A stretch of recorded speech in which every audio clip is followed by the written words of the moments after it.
Hi, my name is Rafael, and for this video, we will discuss the complex system for control of blood flow to different parts of the body. Now, there are three systems for the control of blood flow, but we will first discuss the local control.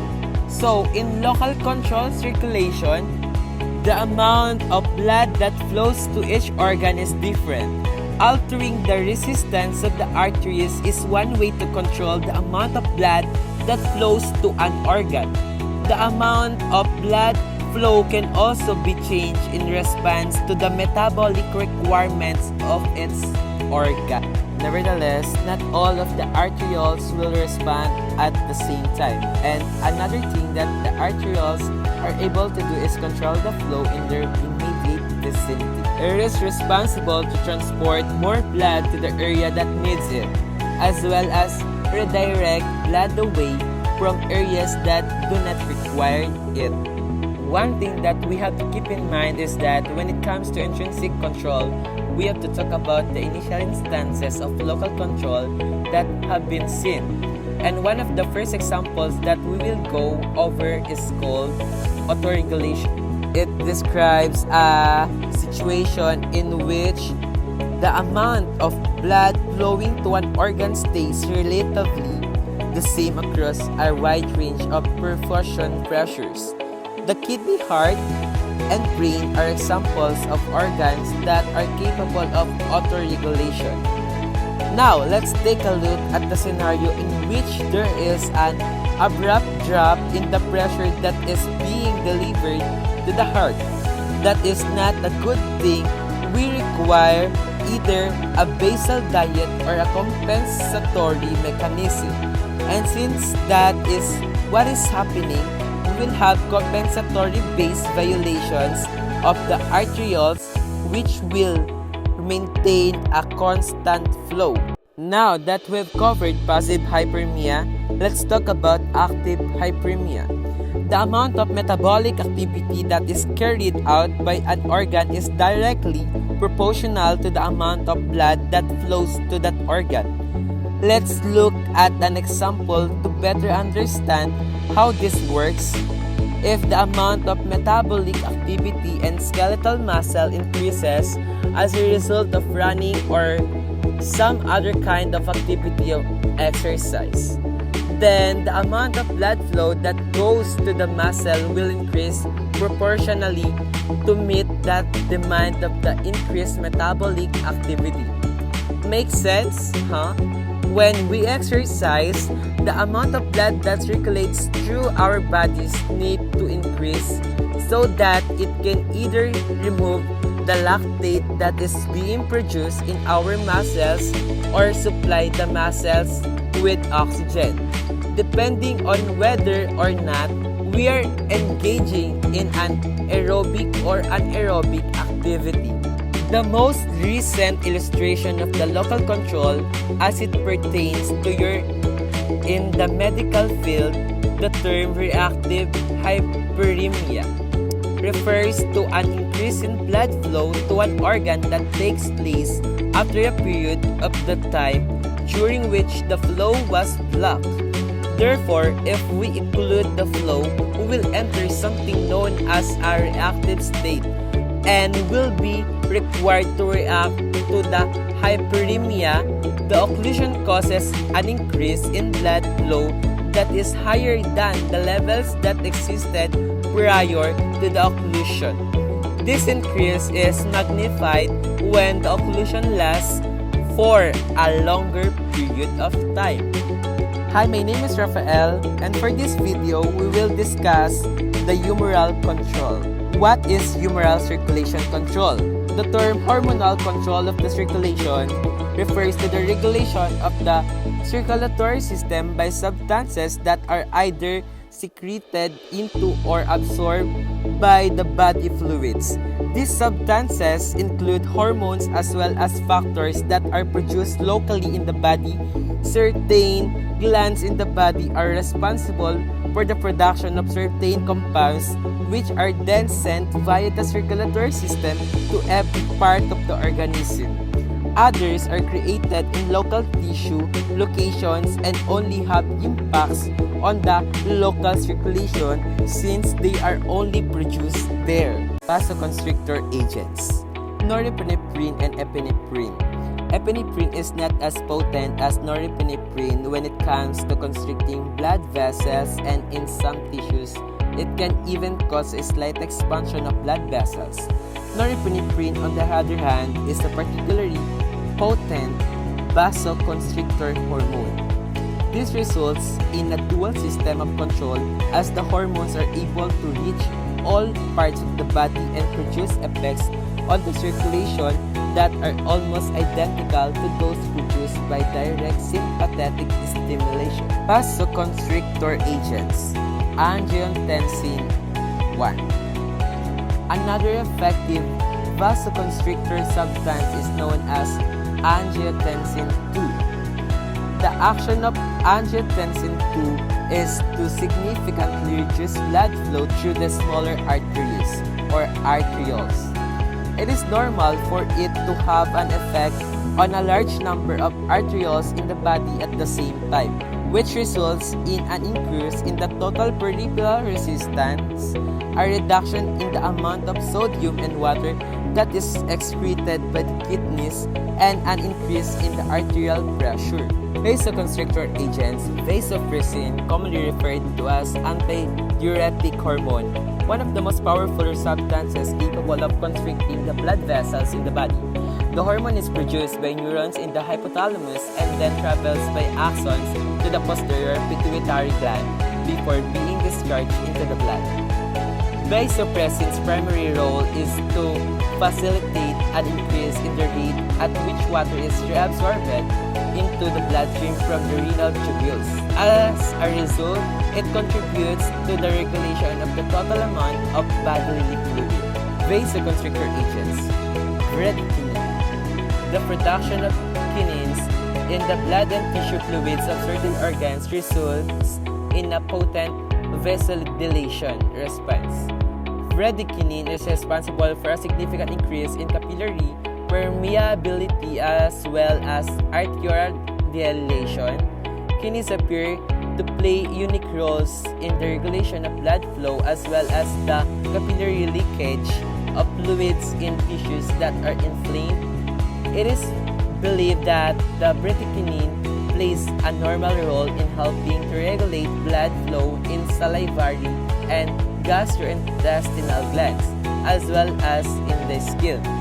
This is in addition to the role that bradykinin plays in the regulation of blood flow in the skin.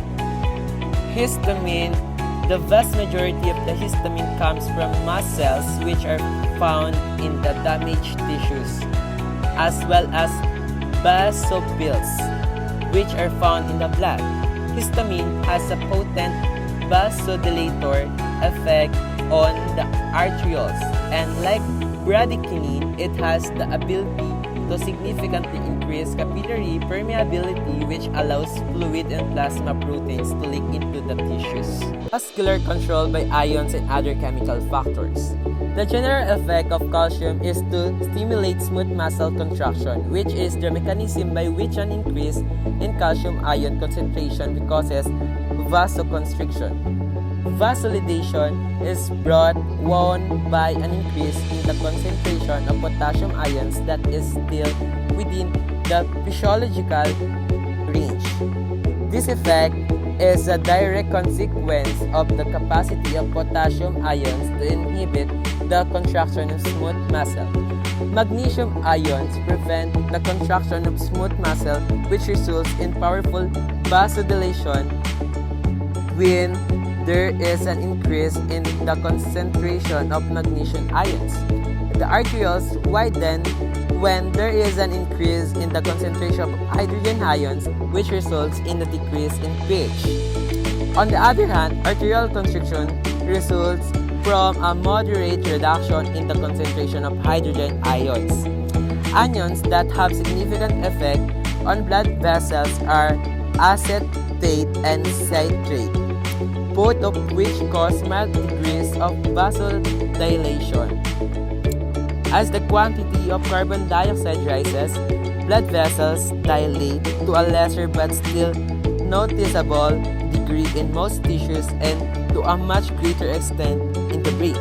When carbon dioxide in the blood acts on the vasomotor region of the brain, it triggers a potent indirect impact that spreads vasoconstriction throughout the body by the sympathetic nervous system vasoconstrictor system. Most vasodilators or vasoconstrictors have little effect on long-term blood flow unless they alter the metabolic rate of the tissues. Why, even in the presence of very large concentration of these vasoactive substances, does the blood flow in the majority of these tissues not noticeably change?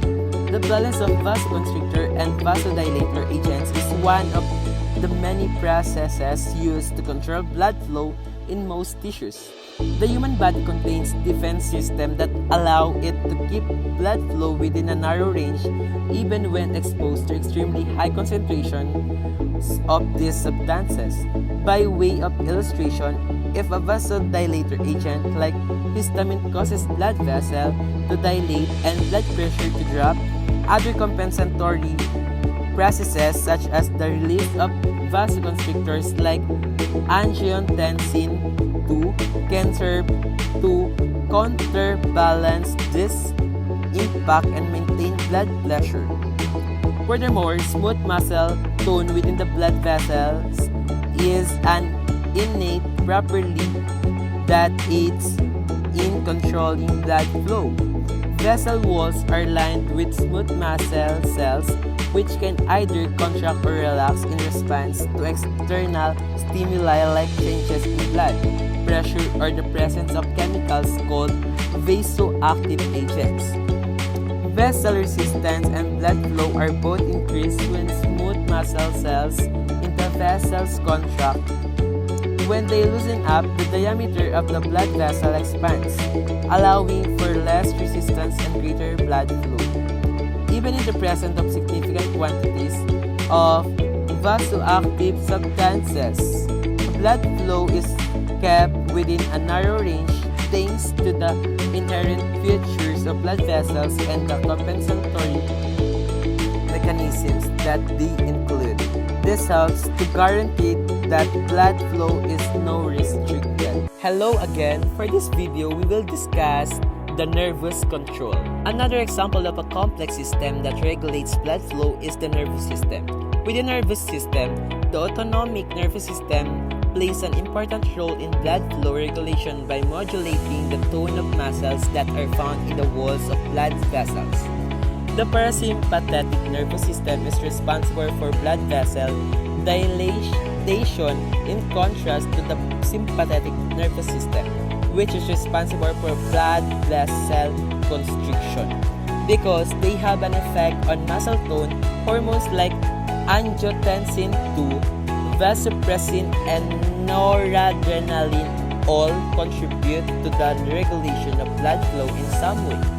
In order to dwell much further, it is important to note that the majority of arteries and veins receive their innervation from sympathetic nerve fibers. The frequency of action potentials in nerve fibers that innervate blood vessels is controlled by a center known as the vasomotor center, which is located in the medulla oblongata.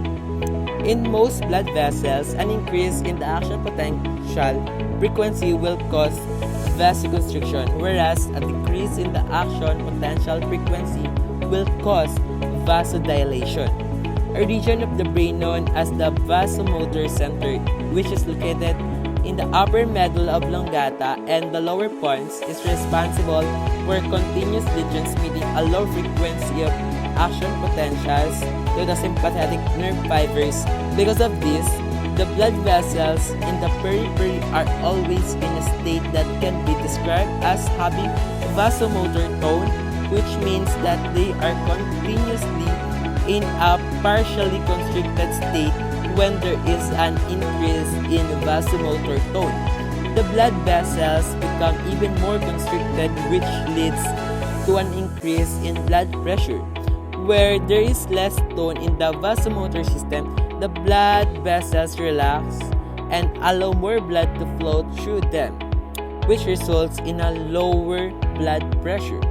The nervous system plays a crucial role in the regulation of blood vessel diameter, which is one of the important ways in which blood pressure is controlled. In addition, the nervous system's control of the blood vessels is responsible for the movement of blood from the major region of the body to another. For instance, during exercise, the nervous control of blood vessels results in an increase in vasomotor tone in the skin and viscera, whereas exercising skeletal muscles results in a decrease in a vasomotor tone. As a direct consequence of this, the blood supply to the viscera and the skin is reduced, while the blood supply of the skeletal muscle is increased. Blood flow through exercising skeletal muscle increases by a factor of several fold as a result of the combined effects of the nervous control of blood vessels during exercise and the dilation of precapillary sphincters as the level of the muscle activity rises. The release of epinephrine and norepinephrine from the adrenal medulla is another aspect of hormonal control of blood flow that is regulated by the sympathetic division of the autonomic nervous system. These hormones travel throughout the body by the circulation system, which is the blood. These hormones are responsible for the constriction of most blood vessels, which in turn leads to a reduction in blood flow. However, in certain tissues, such as skeletal muscle and cardiac muscle, these hormones cause the blood vessel to dilate, which in turn increases the amount of blood that flows through them.